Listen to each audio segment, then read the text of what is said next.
एक बेरी मिलली एक बेरी मिलली रात पागल खनवा में एक बेरी मिलली रात पागल खनवा में एक बेरी मिलली पागल बना के हमारा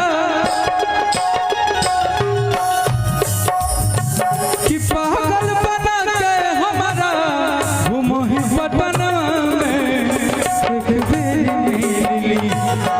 एक बेरी मिलली रात पागल खनवा में।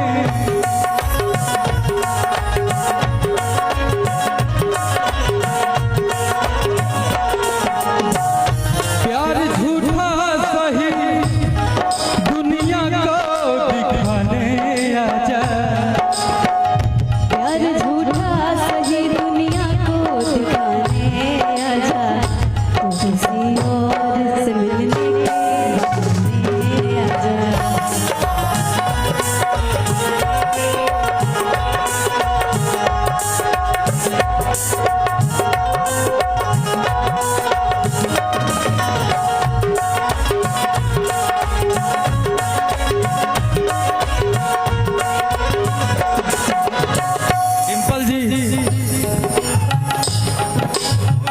लड़का का हालत सब कोई समझा लिया उसको, उसका घर परिवार गांव घर परिवार बाप माई दोस्त यार किसी का बात नहीं माना। जब धोखा मिला तब पता चला कि सही कहत रहे हमारे यारवा, सही कहत रहे हमारे माई, सही कहत रहे हमारे बाबूजी। और क्या भाव था घर परिवार से यार रिश्तेदार से तोरा खातिर टूट गया नाता।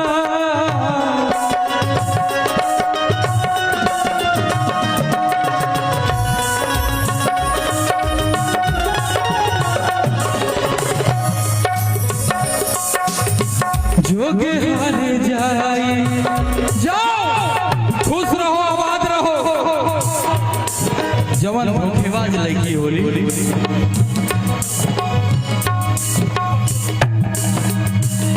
बट आप सबको धोखेबाजी लोग तो पसंद आते हैं। अच्छे लोग कहाँ पसंद आते हैं आप लोगों को? जो धोखा देती है, जो हर किसी के पास जाएगी वही पसंद है। हाँ क्या सुंदर है। अरे ना वो हम ओकरा में सुना है, हम तो इस फेरे में नहीं रहते, आपको तो पता ही है। घर परिवार से यार रिश्तेदार से तोरा खातिर टूट गया नाता।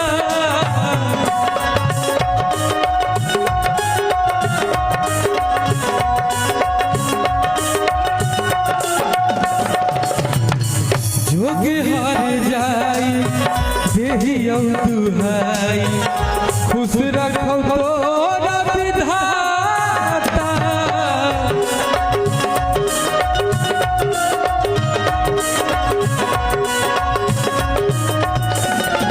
लेकिन वो लड़का कहता है कि याद तो